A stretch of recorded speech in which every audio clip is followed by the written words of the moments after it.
Hey, it's NPR's Book of the Day. I'm Andrew Limbong. MSNBC host Chris Hayes is on the pod today. He's got a book out titled The Sirens Call: How Attention Became the World's Most Endangered Resource.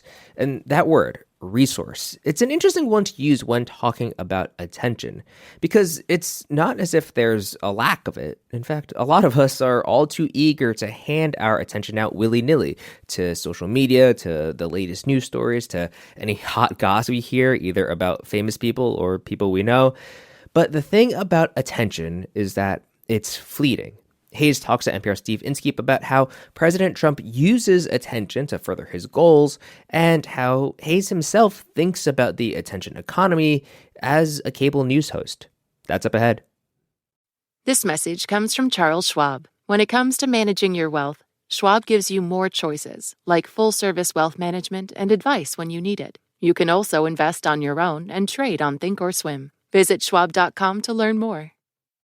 This message comes from Warby Parker. What makes a great pair of glasses? At Warby Parker, it's all the invisible extras without the extra cost, like free adjustments for life. Find your pair at warbyparker.com or visit one of their hundreds of stores around the country.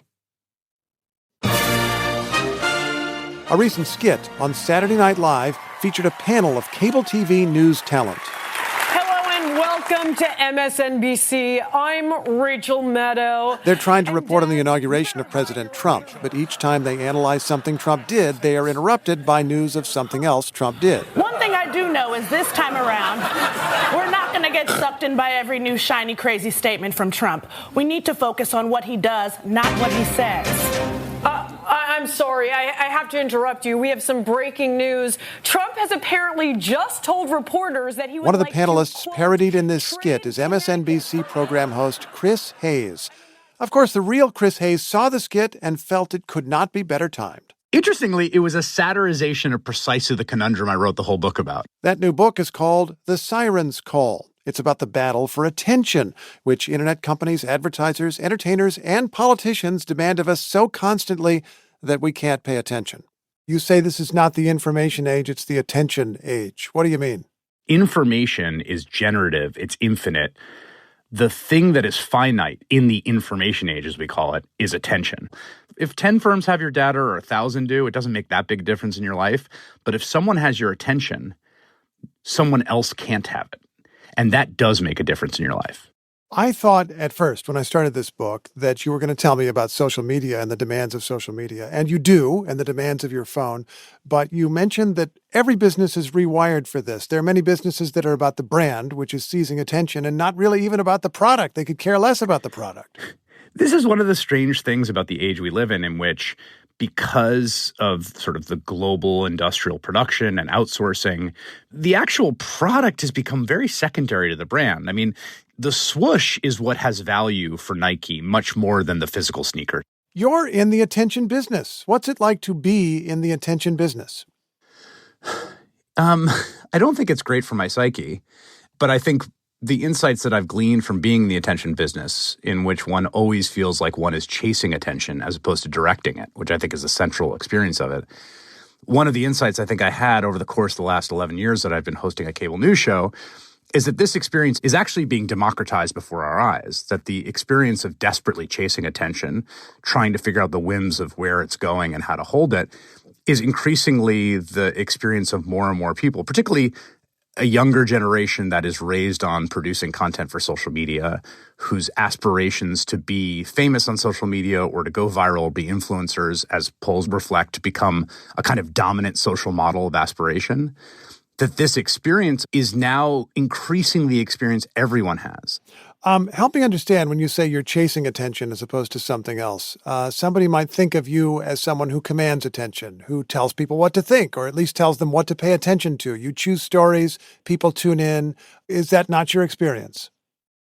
It's not the subjective experience, I think, of doing my job. And I think many people in the media will tell you this, that if you're on the production side of media, you're trying to get people to read your stories or listen to your radio show or podcast or watch your television show, the attentional whims of the audience feel extraneous. And the way I compare it in the book is like wind to a sailor. Oh, yeah, lay this out. I like this analogy. Go on. You can't control the wind, and you have to take it seriously as an actual force outside of you. If you don't do that, you're not going to get very far. At the same time, the craft that you develop over time is how to figure out how to use technique to capture that wind and move the boat in the direction you want to go. There are certain things that are capturing people's attention at a given moment, and I can't control them en masse. But what I can do is sort of sense where those winds are blowing and attempt to use my rhetorical toolkit to get the show and the audience's attention to end up in the destination that I want it to end up in. How was the attention economy a factor in the rise of Donald Trump? Well, I think he is the ultimate symbol of the attention age. I think because of his own personal profile, he has a kind of feral instinct for getting attention, a need for it that I think is boundless. And that need for it has led him into an insight that defines the attention age, which is that attention is the most important resource. And crucially, and this is a thing most politicians don't get, negative attention is just as good as positive attention, or at least it's better than no attention. I'm thinking about Trump's media and political strategy and how it fits with some of the things that you write. You point out that it is easier to get someone's attention for a moment than it is to hold someone's attention. And Trump doesn't necessarily try to hold your attention. He gets it over and over again, just since the election. Let's take over Greenland. How about the Panama Canal? Canada. Let's rename Mount McKinley. We've gone on and on. Always there's a new thing to get our attention again. This is exactly right. In fact, when he tries to hold attention, famously when he goes for 90 minutes at a rally, people leave. Yep. He's actually not good at holding attention. And this is a central dynamic of the attention age. It's replicated in the slot machine design of the algorithmic feed, where you just grab, grab, grab, grab, grab. You never hold attention. Everything's short. You go to the next one. Trump has the exact same, you're totally right, has the exact same approach to this. And that's because interruption and compelled attention are the circuitry that is easiest to fire in us. The impression from the outside is that MSNBC is struggling to hold people's attention. Do you see it that way? To go back to the wind metaphor, I think it's largely the wind at this moment. The best sailors in the world can't sail on a dead calm sea. And I think there's lots of people who have just tuned out after the election, and I totally understand that. I tend to think that is not a permanent state of affairs, the way the wind is never a permanent state of affairs. Mm-hmm. What I will say is that my experience of covering politics for the last 20 years is that for every action, there's an equal and opposite reaction. And right now, I feel like there is a kind of pressing down of a spring happening in our politics amongst what I would call the almost 50% of the country that voted against Donald Trump, or the smaller percentage that deeply, deeply dislikes him and think he's bad for the country. And I can feel that spring being pushed down and pushed down and pushed down. And it's now out of view, but I don't think it's going to stay out of view.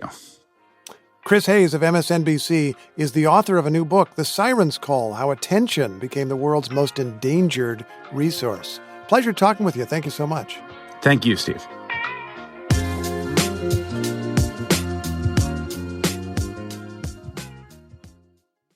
This message comes from NPR sponsor Hiscox, committed to helping small businesses protect their dreams. Quotes and information on customized insurance for specific risks are available at hiscox.com. Hiscox, business insurance experts. This message comes from Best Western Hotels and Resorts. If you love a good podcast, then you must love a good story. And the best stories start with a great trip. That's where Best Western comes in. Whether you've been planning a getaway for weeks or just got the itch to go, Best Western has you covered with over 4,000 hotels worldwide. Wherever your story takes you, make it memorable. Life's a trip. Make the most of it at bestwestern.com. This message comes from Sony Pictures Classics, presenting Becoming Led Zeppelin, the first officially sanctioned documentary on the greatest band in rock. Powered by awe-inspiring, psychedelic, never-before-seen footage, this experiential cinematic odyssey explores Led Zeppelin's personal, creative, and musical origin story and meteoric rise in just 1 year against all the odds, told in the band's own words for the first time. Now playing exclusively in IMAX everywhere February 14th.